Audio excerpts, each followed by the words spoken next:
하나님의 말씀 마가복음 13장 13절에서 16절까지의 말씀을 같이 보도록 하겠습니다. 사람들이 예수께서 만져주심을 바라고 어린 아이들을 데리고 오매 제자들이 꾸짖거늘 예수께서 보시고 노하시어 이르시되 어린 아이들이 내게 오는 것을 용납하고 금하지 말라. 하나님의 나라가 이런 자의 것이니라. 내가 진실로 너희에게 이르노니 누구든지 하나님의 나라를 어린아이와 같이 받들지 않는 자는 결단코 그곳에 들어가지 못하리라 하시고 그 어린아이들을 안고 그들 위에 안수하시고 축복하시니라. 아멘. 창조주 하나님 앞에 불순종의 죄를 지음으로 인하여 우리 인간은 에덴 동산에서 쫓겨나게 되고 가시와 엉겅퀴가 가득한 이 악한 세상 속에 살아갈 수밖에 없게 되었습니다. 이제 이 세상은 온갖 죄로 물들어 있을 뿐만 아니라 강한 자가 약한 자를 억압하고 지배하고 착취하는 약육 강식의 세상에서 살게 되었습니다. 이 험하고 힘든 세상에서 특별히 소외되고 더욱 힘들게 살아가는 많은 사람들이 있습니다. 구약에서는 자주 언급되는데요. 고아와 과부 그리고 나그네들입니다.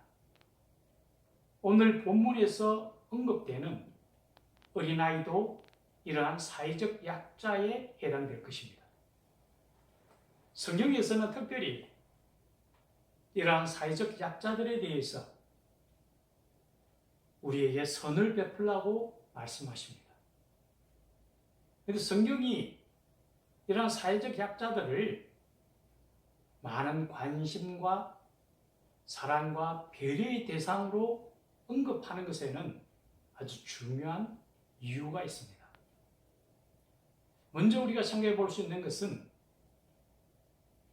우리가 사회적 강자이든 약자이든 우리 모두는 하나님의 한 자녀라는 사실입니다. 우리 모두는 대부분이 자녀들을 두고 있습니다. 근데 우리가 자녀를 키우면서 그 자녀로부터 우리는 참 많은 기쁨을 느끼게 됩니다.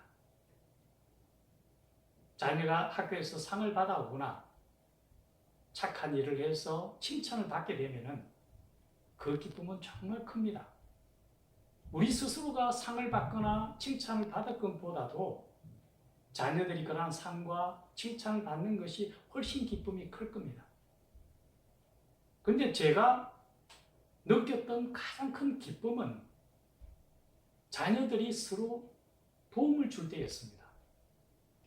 제 큰아들은 수학적 재능이 조금 있고 작은 아들은 수학적 재능이 조금은 부족한 부분이 있어서 어려운 문제를 풀기에 조금 어려워한 때가 많았습니다. 그런데 어느 날 큰아들이 작은아들에게 수학 문제를 가르치고 있는 모습을 보았습니다. 그때 제 마음은 정말 형용할 수 없이 기뻤습니다. 아마 하나님 아버지께서도 우리 자녀들이 서로 돕는 모습을 본다면 아마 크게 기뻐하실 것입니다. 이와 관련해서 마태복음 25장 31절 이하에는 중요한 내용이 나옵니다. 예수님께서 심판대에 양과 염소를 나누시고 양에게 이르시기를 내가 줄일 때에 너희가 먹을 것을 주었고 내가 목마를 때에 마실 것을 주었으며 내가 헐벗었을 때에 입을 옷을 주었다고 말씀하시면서 또한 내가 나간에 있을 때에 나를 영접하였고 내가 아플 때에 나를 보살펴 주었고 내가 옥에 갇혔을 때에 나를 찾아봐 주었다고 말씀하셨습니다.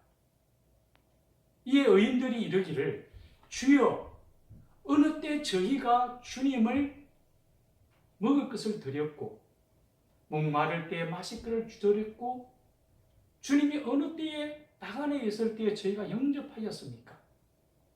또 주님께서 병들었을 때나 옥에 갇혔을 때에 언제 저희가 찾아가 비웠습니까? 라고 대답했습니다. 이에 예수님께서 말씀하시기를 여기 내 형제 중에 지극히 작은 자 하나에게 한 것이 바로 내게 한 것이라고 주님은 말씀하셨습니다. 우리는 우리 주위에 있는 쇠되고 약한 자들에게 베푸는 그 작은 선행을 주님께서는 결코 적게 여기지 아니하시고 내게 하는 것과 똑같다고 말씀하십니다. 우리가 주위를 둘러보는 것은 바로 주님의 큰 기쁨이기 때문일 겁니다. 또한 우리 한 가지 들어봐야 될 것은 우리 주위에 있는 힘들고 어렵고 소외된 약한 분들은 바로 우리가 선을 행할 수 있는 기회를 제공해 준다는 사실입니다. 창세기 19장에 보면은 죄악으로 만연되어 있는 소돔과 고모라를 멸망시키는 과정이 나옵니다. 그곳에 살던 롯은 어느 날 그곳을 방문하는 나그네를 마음을 다하여 대접하고 악한 자들로부터 그 나그네를 보호해 주었습니다. 자기도 모르는 사이에 하나님이 보내신 천사를 대접한 결과가 이루어졌습니다. 그로 인하여 멸망해가는 소돔과 고모라로부터 롯은 구원을 받았습니다. 우리가 알게 모르게 우리 주변에 행하는 작은 선행이 이처럼 크고 놀라운 기적과 구원을 이룰지 모릅니다. 우리는 반드시 기억해야 됩니다. 우리가 만나는 많은 사람들 중에 혹여 하나님께서 보내신 천사가 있을 수 있으며 또한 우리는 깨닫지 몰라도 우리가 누군가에게 하나님이 나를 보내서 그를 위로하고 그에게 도움을 줄 수 있는 하나님의 천사로서 우리가 부름을 받았지도 모른다는 사실입니다.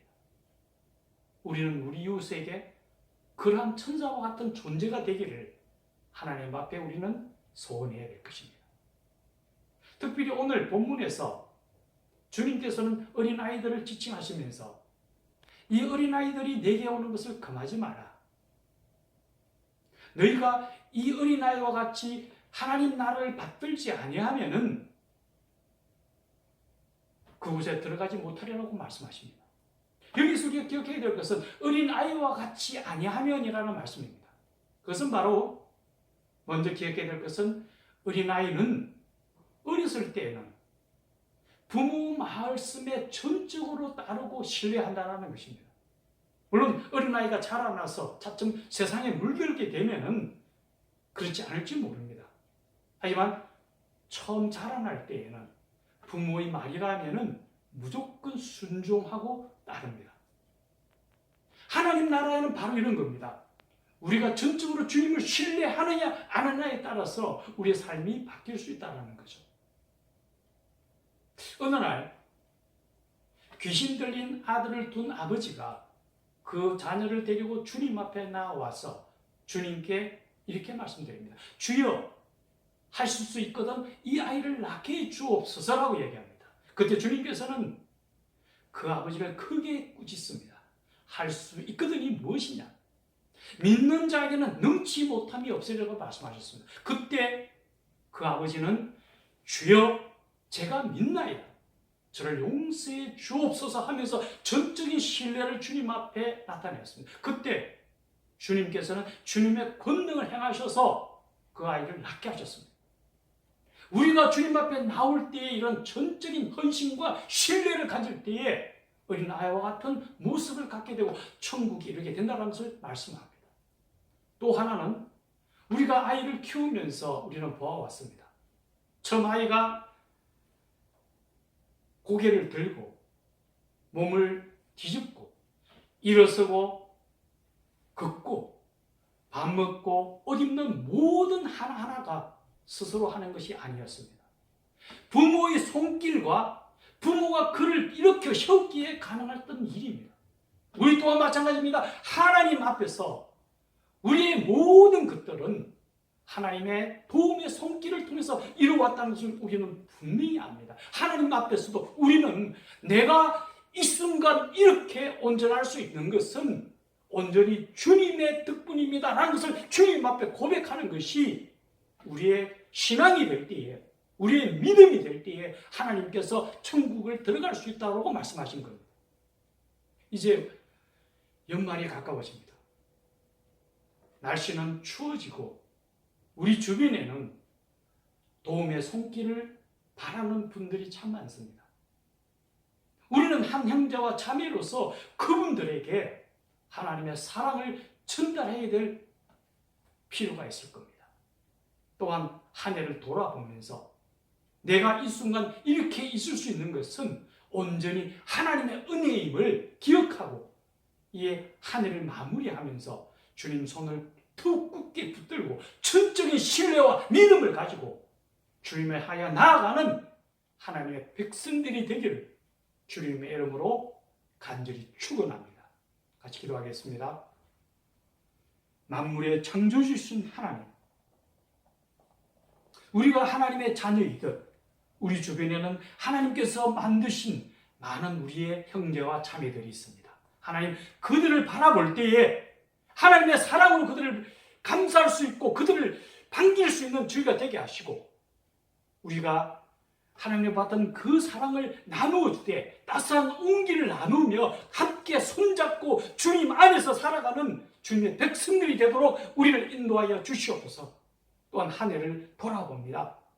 이 순간 이런 모습으로 설 수 있고 살 수 있는 것은 온전히 하나님의 은혜요 하나님의 사랑의 덕분임을 깨닫고 한순간순간 주님만을 바라보며 믿음의 표대를 향해 나아가는 주님의 귀한 자녀들이 되도록 우리를 축복하시고 인도하여 주시옵소서.